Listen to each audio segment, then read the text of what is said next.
the economy.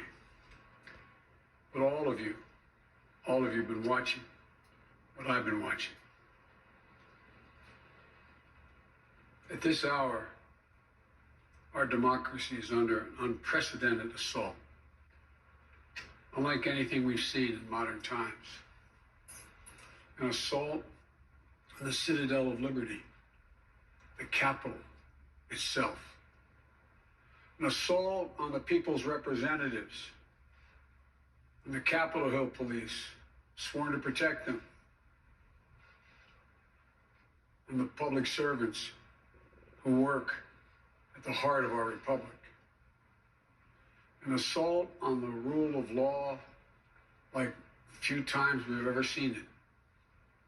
An assault on the most sacred of American undertakings, the doing of the people's business. Let me be very clear.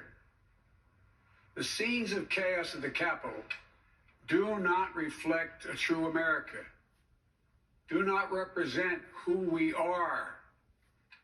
What we're seeing are a small number of extremists dedicated to lawlessness.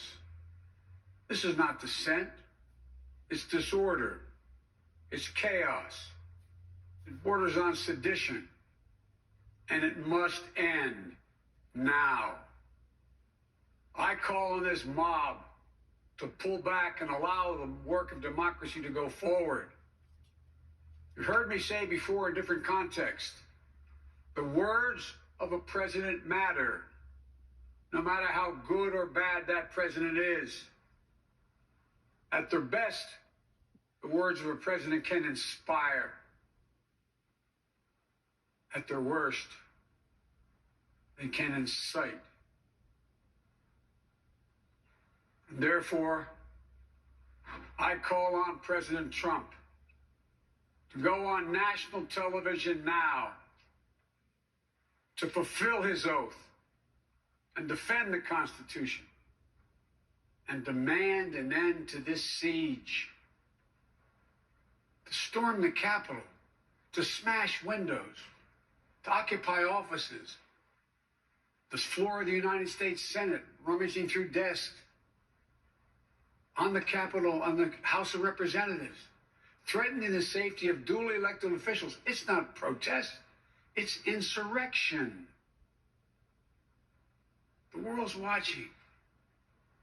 Like so many other Americans, I am genuinely shocked and saddened that our nation, so long the beacon of light and hope for democracy, has come to such a dark moment.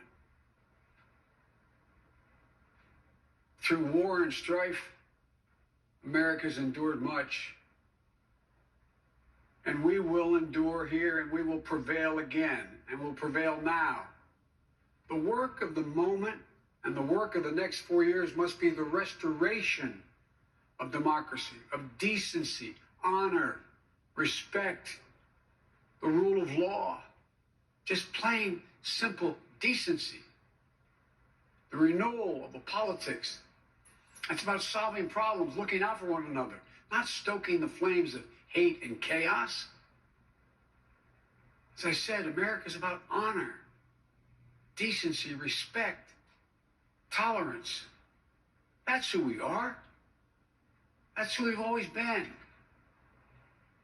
The certification of the Electoral College vote is supposed to be a sacred ritual to reaffirm purpose, is to affirm the majesty of American democracy. But today's reminder, a painful one, that democracy is fragile, and to preserve it requires people of goodwill, leaders of the courage to stand up, who are devoted not to the pursuit of power,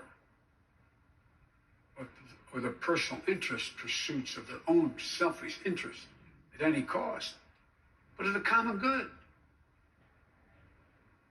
Think what our children watching television is thinking. Think what the rest of the world is looking at. For nearly 2.5 centuries, we, the people, in search of a more perfect union, Have kept our eyes on that common good. America is so much better than what we've seen today. Watching the scenes from the Capitol, I was reminded as I prepared other speeches in the past, I was reminded of the words of Abraham Lincoln in his annual message to Congress, whose work has today been interrupted by chaos. Here's what Lincoln said. He said, "We shall nobly save or merely lose the last best hope on earth." Went on to say, "The way is plain, peaceful, generous, just. A way which, if followed, the world will forever applaud and God must forever bless."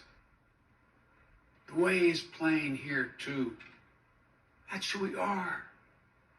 It's the way of democracy, of respect, of decency, of honor,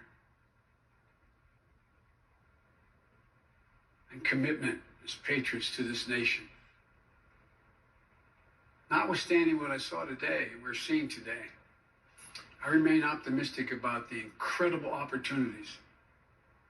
There has never been anything we can't do when we do it together. And this god-awful display today is bringing home to every Republican and Democrat and Independent in the nation that we must step up.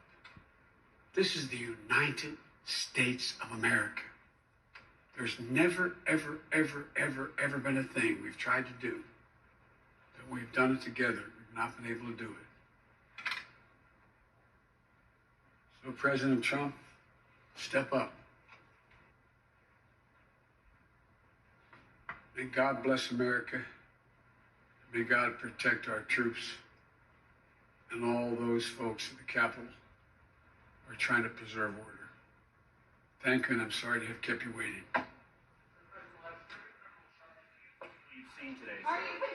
President-elect Joe Biden in Wilmington, Delaware. He will become the 46th president of the United States in 2 weeks from today. He asked for President Trump to step up, to have a televised press conference to stop the violence being committed in his name for his conspiracy theory-fed cause that the election was somehow not fair.